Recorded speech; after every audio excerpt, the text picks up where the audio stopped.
betapa pentingnya niat kita dalam hafal Al-Quran.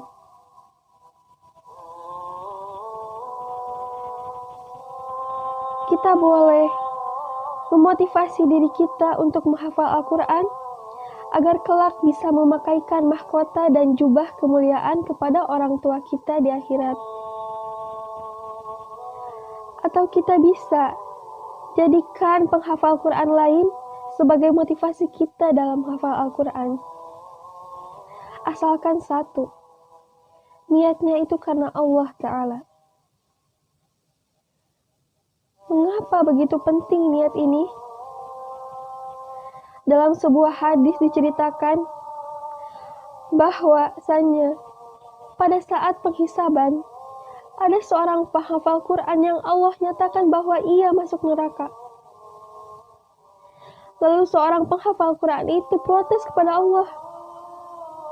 Ya Allah, apa salah saya? Selama di dunia, saya ini orang yang solih, bahkan sudah menghafal Al-Quran dengan mutkin. Mengapa saya masuk neraka ya Allah? Allah pun menjawab, engkau menghafal Quran bukan karenaku. Engkau menghafal Quran hanya untuk dipuji di hadapan manusia lain, bahwasanya engkau adalah seorang hafizah. Na'udzubillah min dzalik. Bisa kita bayangkan, selama di dunia kita susah payah dalam hafal Al-Quran, ayat demi ayat, surat demi surat. Tapi saat di akhirat, kita masuk neraka hanya karena niat kita, bukan karena Allah.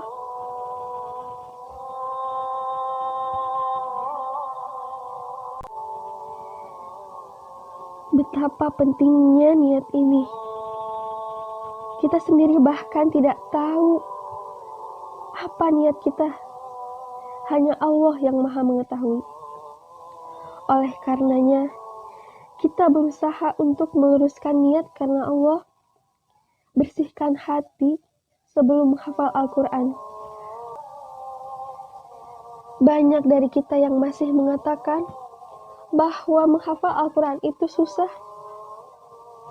Padahal Allah telah menjanjikan dalam Quran surat Al-Qamar ayat 17.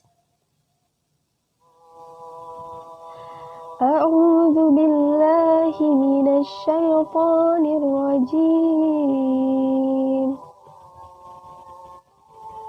Walaqad yassarnal Qur'ana lidzikri fahal min muddakir.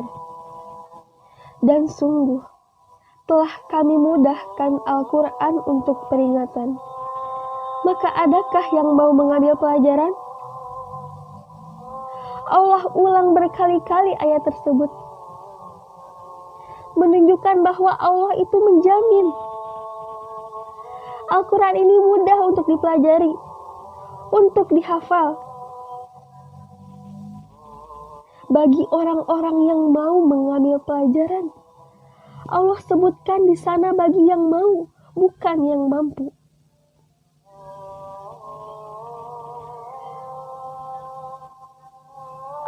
Dah aku mah apa tuh?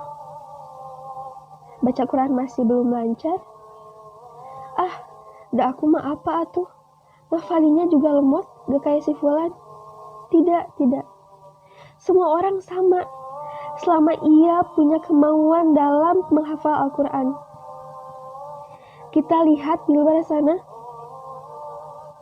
di Palestina, Suriah, Aleppo, Myanmar. Walaupun mereka dibombardir oleh para penguasa zalim, mereka tetap semangat menghafal Al-Quran. Mereka jadikan Al-Quran sebagai teman hidup, sahabat dalam suka maupun duka.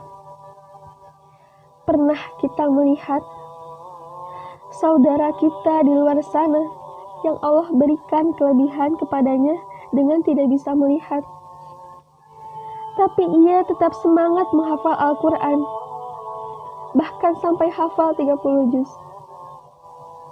Lantas, apalagi alasan kita yang telah Allah berikan kesempurnaan fisik, akal, ketika kelak di akhirat Allah bertanya kepada kita, Bagaimana hafalanmu, wahai hambaku? Apa yang akan kita jawab?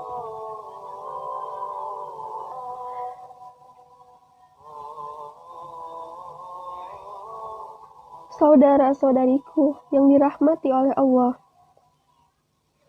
marilah kita sama-sama berjuang untuk mempelajari Al-Quran, mengamalkannya, dan menghafalkannya. Tidak peduli seberapa buruk perbuatan kita, tidak peduli berapapun umur kita, apapun warna kulit kita, apapun jenis kelamin kita, kewajiban kita sama.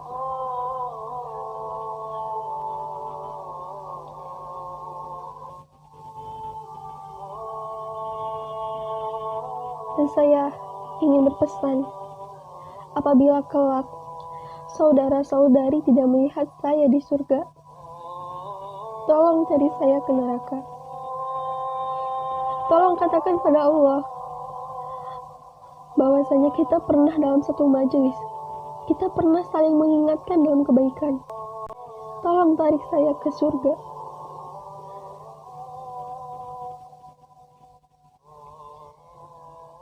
Wallahu a'lam bishawab.